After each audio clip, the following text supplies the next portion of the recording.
Hello, hi. Welcome to the session. Myself, Dr. P. Shivaranjani, Head Assistant Professor, Department of CT, handling web technology for third BSc CT student. So today we'll discuss about cascading style sheets, its syntax, and the different types of style sheets. So first, before getting into style sheet, we'll see what is meant by CSS. So CSS stands for cascading style sheets. So this will help you to describe how the HTML elements are to be displayed on the screen, paper, or in any other media. So by using this CSS, it will saves a lot of work, and you can also control the layout of multiple web page all at once. And you can also use external style sheets or stored in the CSS files. So the next one is about CSS syntax. So the CSS rule consists of two different types of block. One is called as selector block and another one is called as a declaration block. So here the declaration selection block will point you to the HTML elements you wanted to style, and the declaration block contain one or more declarations separated by semicolons. So in this example, you can see that H1 is called as a selector, and the declaration, it contains the color and the size of the particular font. So here the color is, we have given for the particular declaration, the particular heading is blue, and the font size we have given is 12 point. And here the color is referred as property, and the value have assigned for the uh, value for the particular property color is blue. And for the font size and for the property font size, we have assigned the value as 12, so that is referred as a 12. So that is called as a value for the particular font size. So here you can able to notice that each declaration should includes the CSS property name and a value separated by colon. So multiple CSS declarations are separated with semicolon, and declaration blocks are surrounded by curly braces. So next is the example. So in this example, we can see that we have given a paragraph. Inside the paragraph, the color of the paragraph is given as red, and the text is aligned as center format. So here the P is referred as selector in CSS. It points to an HTML element you want to style. So here the color is the property and the red is the property value. The text align is the property and the center is the property value. So that's it. So next we are going to use see the different selectors which will help you to select your HTML elements you want to style your HTML web page. So here the HTML, the CSS selectors are divided into 5 categories such as simple selector, combinator selector, pseudo class selector, pseudo element selector, and attribute selector. The simple selector selects the elements based on name, ID, classes. The combination selector selects elements based on specific relationship between them. The pseudo elements select based on certain state, and the pseudo element selector select and style a part of an element. Whereas your attribute selector will select the elements based on attributes or attribute values. The next thing is how to add CSS.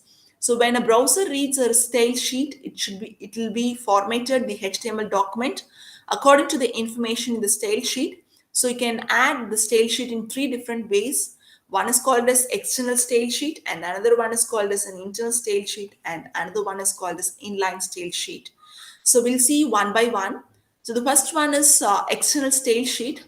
With external style sheet, you can change the look of the entire website by changing just one file.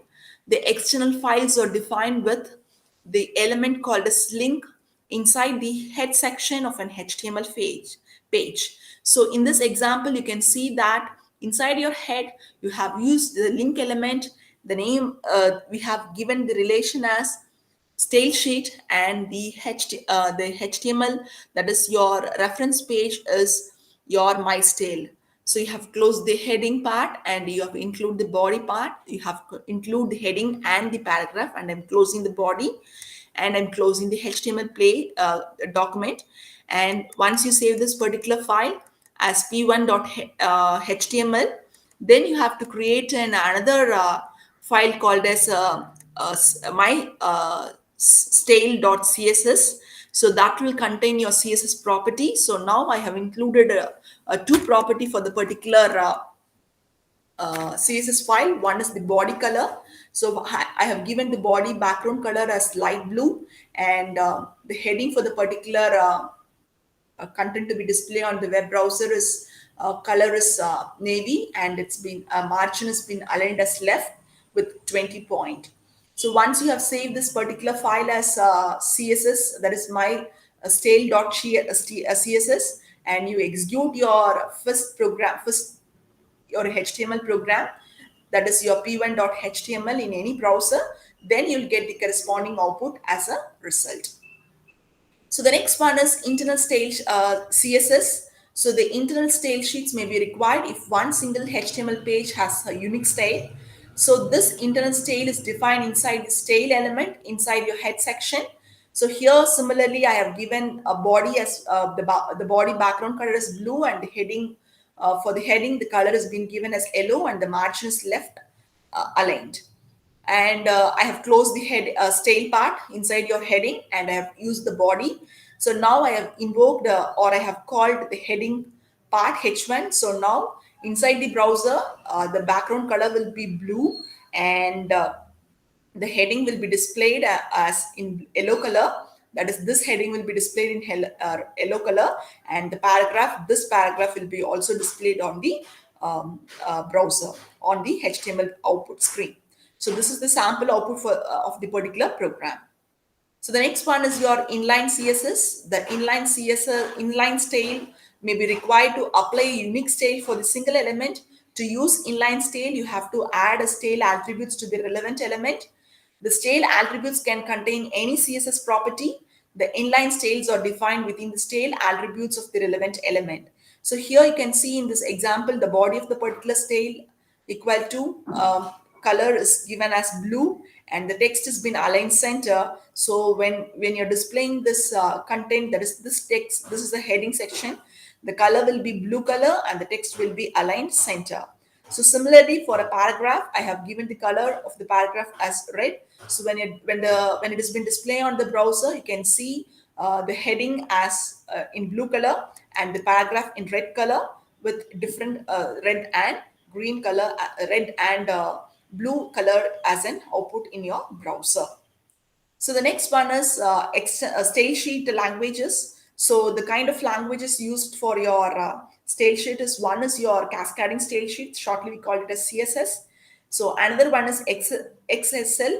So this is your extensible style sheet language. So first we'll see about cascading style sheet. So this will be applied to XML, XHTML as well as XML documents in generally. So whereas in the case of an extensible style sheet language, it is used to transform your one XML document into another form. So, but you can also add style over here also. So when you are adding your style sheet and your HTML document, you have to use an element called as link element. So we call it as an external style sheet. The style sheet can be embedded directly in your HTML document using a style element. So that is what shown in the example. So most style element have a style attributes. So the values list of style declarations. So some of the rules to be followed in your style sheets is that, so use the external style sheet to define a site-wide style. So preferred style sheet can be used either if it has been external or embedded to use the attribute style. So for describing your XML special characters, you must use the reference in the embedded style sheets and the style attributes. So must not use the references in your external style sheet. So the next one is cascading. That is, you are providing one for one property or one style. You are using a multiple section. Multiple features can be added by using this cascade rule. So what if more than one style declarations are applied to a property of an element? So here we can see that for the we have applied two property. One is bold and another one is normal. So here, by using your cascade rule, this will help you to determine which style rules to be applied first and which should be applied later. So in order to find that property, we have to find out the certain thing. That is, you have to find the value for the element or the property combinations. The user agent must apply the following sorting order. Find all the declaration that apply to the elements and the property in the questions. For the target media, the declaration apply if the associated selector matches the element in the questions. And the second rule is the primary sort of declaration is by weight and origin. So for normal declaration, the author's style sheet overrides the user's style sheet, which overrides the default style sheet. For important declaration, user style sheet overrides the author style sheet, which overrides the default style sheets. So the next one is the important style sheet has the same origin as the style sheet that is imported. So we can use this five different levels of style sheet levels, that is your user important, author normal, and user agent normal. So this can be used in your cascade style sheet in order to invoke your cascade rule property. So the next one is your secondary sort. It's been simplicity of selection. For specific selector will overrides more general one. Pseudo elements and pseudo class are counted as a normal element and the classes respectively. So the next rule is your sorted by order specified. If two rules have the same weight, origins, and specificity, the later specified wings. The rule in imported stale sheets are considered to be before any rules in the stale sheet itself. So conceptually, create one long stale sheet. Later, stale rules have the higher priority than the earlier rules. So the why this no stale sheet are applied to the property of an element. Generally, the properties inherit from the nearest ancestor element that has the value of the property. If no ancestor has the value or the property does not inherit, then the CSS defines an initial value that is used. So here you can see in the example that for you have used a body and an order list, and a paragraph should be larger and the span is normal, the weight of this is normal. So now inside your HTML, I have used an unordered list, and inside the unordered list, I have list out the element, the list item outside and inside span. So embedded paragraph outside and span. So I'm closing the body section as well. So the next one is your CSS property values. So the properties values can be specified in three ways. One is specified, computed, and actual. So if it has been specified, the value contained in the declaration, absolute values can be determined without reference to the context. In the case of your relative, value depends upon the context. In the case of your computed, absolute representation of the relative values, that is larger must be 1.2 into the parent font size. In the case of your actual values, actually used by the browsers. So for example, computed value might be rounded. So the most property inherit the computed values. So that such as your line and height. So a little thought can usually tells you whether a property inherited or not. For example, the height does not inherit the line property. So that's it. Do you have any doubts? You can clarify doubts in your regular classes. Thank you for your patient listening. Thank you all.